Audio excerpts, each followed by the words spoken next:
Fala, galerinha da Bio! Você sabia, gente, que quando você força a saída do ar, assim, ó,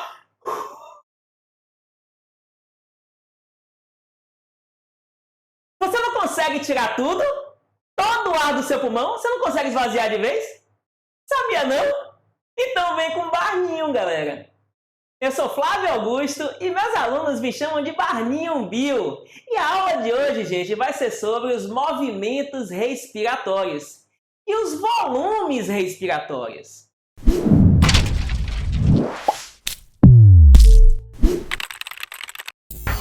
Vamos começar, pessoal, falando dos movimentos respiratórios, que são dois: o movimento de entrada do ar, inspiração, e o movimento de saída do ar, expiração. Bom, a inspiração, como o nome já diz, inspiração, não é quando você tem uma grande ideia não, galera. Se ligue, viu? Ó, é quando o ar entra. E a expiração é quando o ar sai. São dois músculos importantes que você precisa lembrar: o diafragma e os intercostais. O diafragma separa o tórax do abdômen. E os intercostais, olha o nome, eles ficam entre as costelas. Os intercostais, quando contraem, resumidamente, não vou aprofundar isso aqui, mas eles levantam o tórax, expandindo o tórax, expandindo as costelas. Já o diafragma, quando contrai, ele abaixa. Então, quando o diafragma contrai, ele abaixa, então expande o tórax para baixo. E os intercostais, quando contrai, expande o tórax para cima. Beleza, gente? Então, expande o tórax. Quando eles relaxam, aí ó, o tórax retrai. Essa variação no volume do tórax é que vai causar a variação na pressão dos gases, que vai causar a entrada ou a saída do ar do nosso corpo. Valeu, galerinha? Não esquece, galerinha, que esses dois músculos são dois músculos estriados, esqueléticos, que sofrem ação voluntária, porque tem inervação motora, beleza? Inervação somática. Agora, existe também acionamento involuntário, através do bulbo que manda impulsos nervosos pelo nervo vago ou pneumogástrico. Não esquece, hein, gente? Uma prova disso é que se eu quiser acelerar, eu consigo. E se eu quiser frear, eu consigo também. Mas se eu quiser me matar parando de respirar, eu não consigo. Porque chega um momento que o seu bulbo respiratório assume o comando, influenciado pelo pH do sangue, vamos estudar isso em outra aula, e aí começa a fazer o diafragma trabalhar contra a sua vontade, ou independente da sua vontade. E isso acontece a maior parte do tempo. Você não fica parando para pensar quantas vezes você respirou no último minuto. Você faz isso automaticamente. Isso quem coordena é o nosso bulbo respiratório. Gente, então quando ocorre a inspiração, você faz força ou você relaxa? Tenta aí agora em casa, vai. Vamos inspirar junto. Dá trabalho. Vamos agora expirar. Você relaxa. Então só é fazer na prática. Na hora da prova, só é você pensar assim, ó. Pô, fiz força. Então contraiu. Agora, relaxou. Então, gente, diafragma contrai. O que vai acontecer? Intercostal, diafragma vão contrair, vão expandir o pulmão. Quando o pulmão expande, puxado pelo diafragma e puxado pelos intercostais, vai ocorrer um aumento do volume. Você sabe que pressão e volume são inversamente proporcionais. Se o volume do pulmão aumenta, a pressão diminui.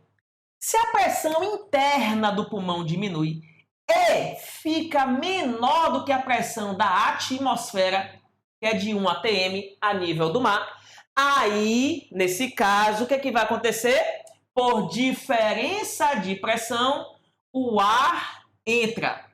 Então, o que faz o ar entrar? O ar atmosférico, viu, gente? Não é só o oxigênio, é o ar atmosférico com todos os gases, valeu?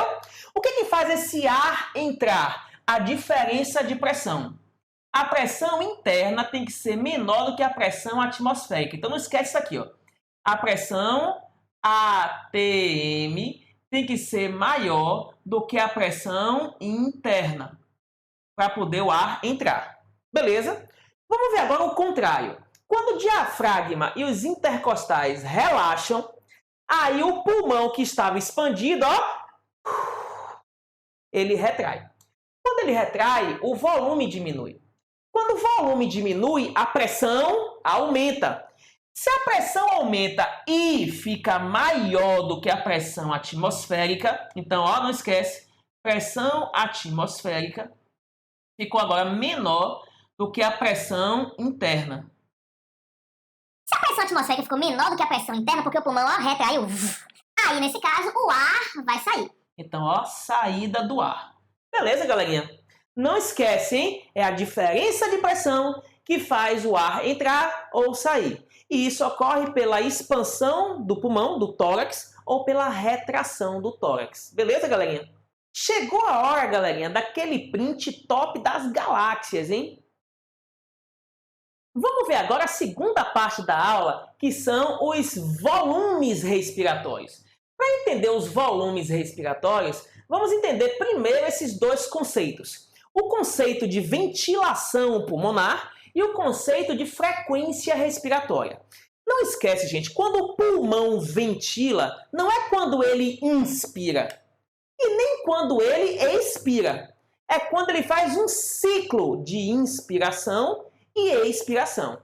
Então, o que é uma ventilação pulmonar? É um ciclo que inclui uma inspiração e uma expiração. Ó, uma ventilação. Outra ventilação. Entendeu, gente? Nós fazemos isso, em média, 12 a 16 vezes por minuto. Nós fazemos de 12 a 16 ventilações pulmonares em cada minuto. Então essa é a nossa frequência em repouso. É a nossa frequência normal, no descanso. Você não percebe isso porque você não controla isso diariamente. Quem controla é seu bulbo involuntariamente. Mas se você quiser influenciar, você pode influenciar porque existe uma inervação também somática e que vai controlar o diafragma. Ô, Barninho, e se eu tomar um susto ou eu subir uma escada rápido, eu fico ofegante? Essa ofegância é chamada taquipneia. É quando aumenta a frequência.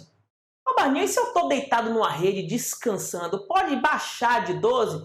Pode sim. Aí você tem uma bradipneia. Pneia quer dizer respiração. Brad reduz. Taque acelera. Então não esquece, gente. Taquipneia acima de 22 repetições por minuto.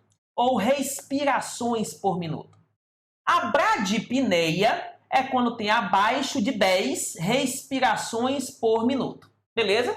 Lembre que cada respiração representa uma ventilação pulmonar. Vamos ver agora, galerinha, os tais volumes respiratórios. E para mostrar como é que funcionam esses volumes, eu coloquei aqui um gráfico. Nesse eixo nós temos, gente, ó, o volume do ar em metros cúbicos, que vai de 0 a 6 metros cúbicos, valeu? E nesse outro eixo nós temos o fator tempo. Então, quanto de ar ao longo do tempo o seu pulmão troca, ou seja, passa pelo seu pulmão? Bom, é comum você encontrar esse gráfico aqui nas provas. Bom, observe que esse gráfico tem uma oscilação, ó, uma oscilação pequena, tem uma grande oscilação, a oscilação pequena volta novamente, tem uma oscilação para baixo e tem uma oscilação que continua no mesmo padrão, na mesma frequência. Bom, como é que você interpreta essa linha? Bom, primeiro, gente, vamos analisar esse trecho aqui, ó, em que não há grandes variações. Ó, esse trecho em que não há grandes variações. Esse trecho a gente vai chamar de volume corrente. O que quer dizer isso, Barninho? Quer dizer que ao longo do tempo, se você permanece nesse estado, quer dizer que você está com uma frequência normal, ó, respirando normalmente. Ou seja, não está havendo aí uma respiração forçada. Eu forcei agora, calma.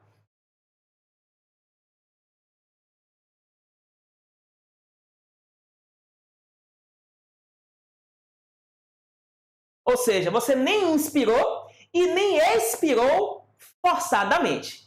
Então, quando você, ó, gente, ó, inspira e expira sem forçar, essa variação gira em torno de meio litro.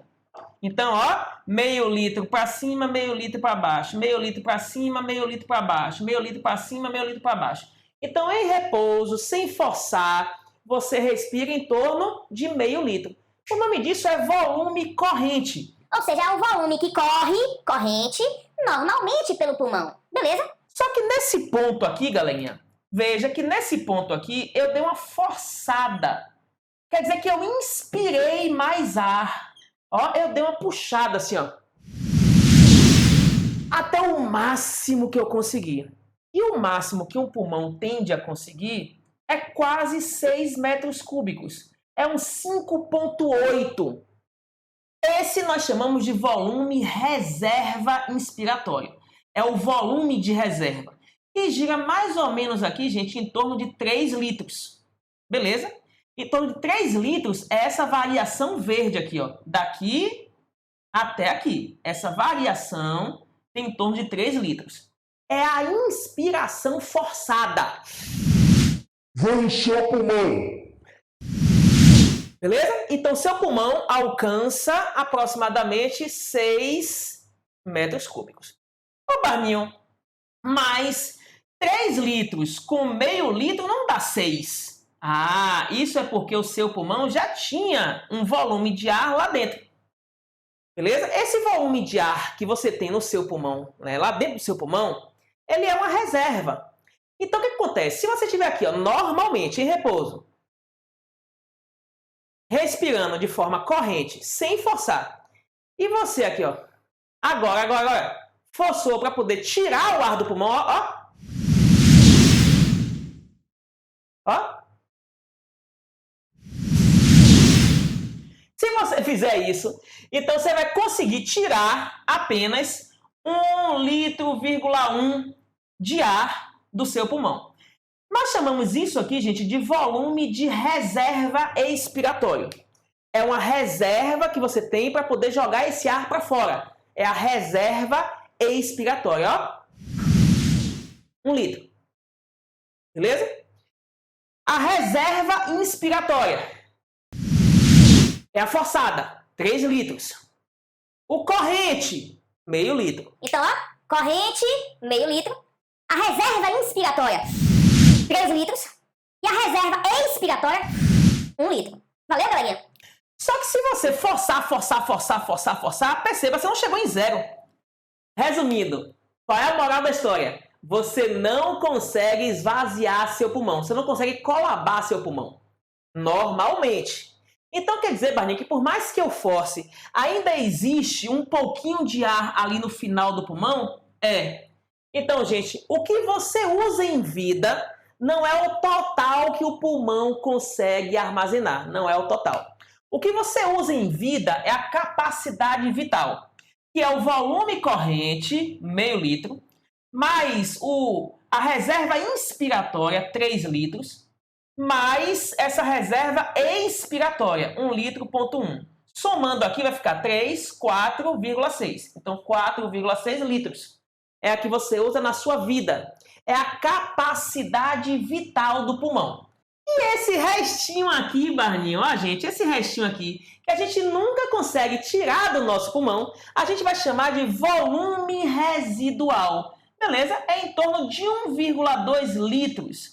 Esse volume residual não sai. A gente não consegue esvaziar todo o pulmão. Bom, se a gente somar toda a capacidade pulmonar, incluindo o residual, a gente vai chamar de capacidade total, ou capacidade pulmonar total. A capacidade total é quase 6 litros.